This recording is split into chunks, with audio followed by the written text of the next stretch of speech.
Hey guys, Yura here. I know a lot of people struggle with painting human figures with watercolor, so I wanted to share some thoughts and my experience of doing it and how I practice. I'm gonna be talking about loose human figures, so first thing we have to remember is just stay loose. Although sounds obvious, it's not always the easiest thing to do. Of course, we have to practice drawing and painting human figure and know the proportions, but there are a couple of tricks that you can use. And the first thing you gotta pay attention to is the size of the heads you're painting. They often are too big, so you better try and make them smaller than you think. The next thing I noticed is also concerning the heads and in particular faces. It is advisable to use orange instead of pale pink or some other colors for the skin tone, since we're usually painting figures that have some shade on their faces. They look a lot better when they're orange. Since you don't need to put in any face details, orange looks nice and sort of hints at reflected light and so on.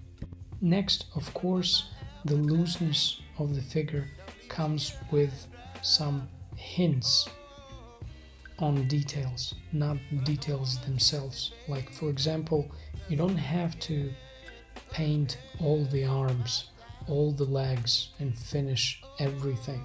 Sometimes just the hint is enough.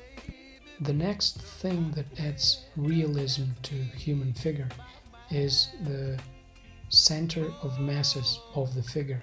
So when people move forward, their center of masses also moves forward, and the faster you move, the further out in front of you is your center of masses. So don't forget that when you're painting moving figures.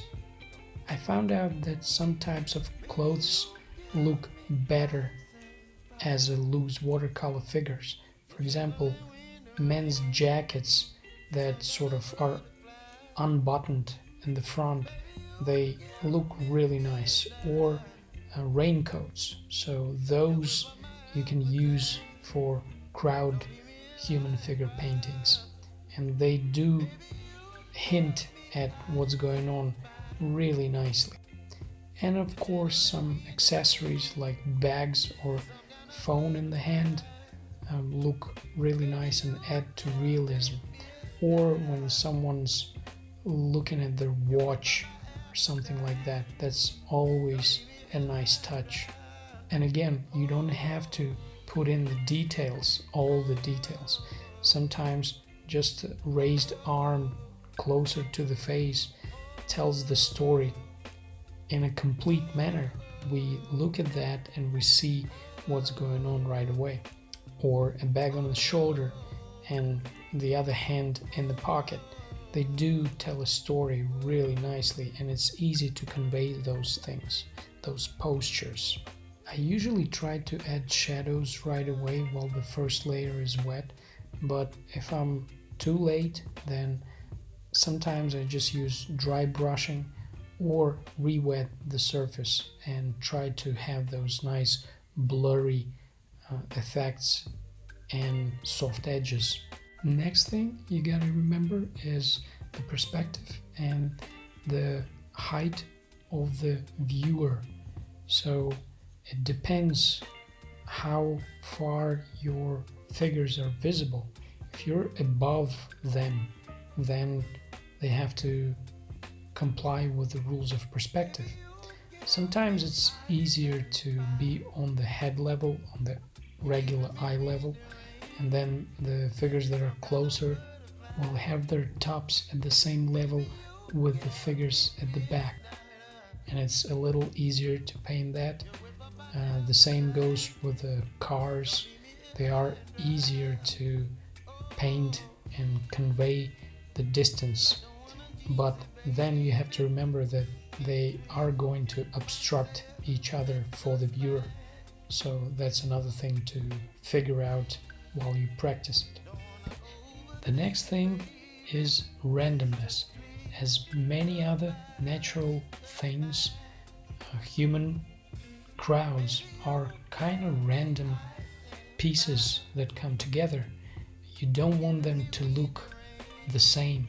You don't want them to have the same sort of spread out legs while they walk.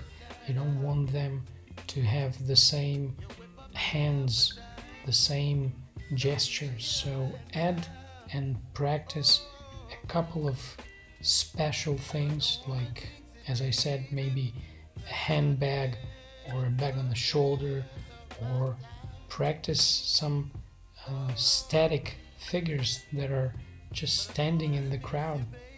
It's always really nice to have some variation like that. Practice some silhouettes, monochrome, without any other colors, just one color of a silhouette. Those are really useful for painting figures in shadow, so that's another thing to practice. I also found useful imagining that the figures I'm painting moving towards me or away from me, even if they're monochrome silhouettes. It's still nice to keep that in mind. Which direction are they moving? And one thing is gradually becoming one of my favorites is painting adults with kids, because there's always a kid somewhere in the crowd, you know. That's another thing that adds to realism. And a little detail that's usually there is the fact that the top of the heads and the shoulders of your figures are most of the time well lit. Even if they're in the shadow, they're usually getting some light from the sky, and that makes them a lot lighter than the rest of the figure. So keep that in mind, and if you're painting loose watercolor cityscapes, then you might want to leave the white of the paper where the top of the head and the top of the shoulders are. So sometimes you got to practice with adding the background, and I'll do that a little later in this practice session. Other than that, this is pretty much it. I hope you find this information useful, and I hope you'll use it and let me know how you did. And again, one of the most important things, try to find joy in simple practice, and then the act of actually creating the painting will be a lot more enjoyable, and you'll be a lot more motivated to paint. Again, I hope you find this useful. Let me know in the comments, and as always, if I can do it, you can do it too. This is why you are amazing. Have fun, folks.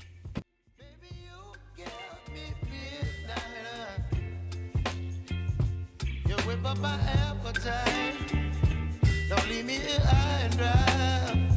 Oh, well, I don't wanna jinx it, baby, and twist myself at the spine.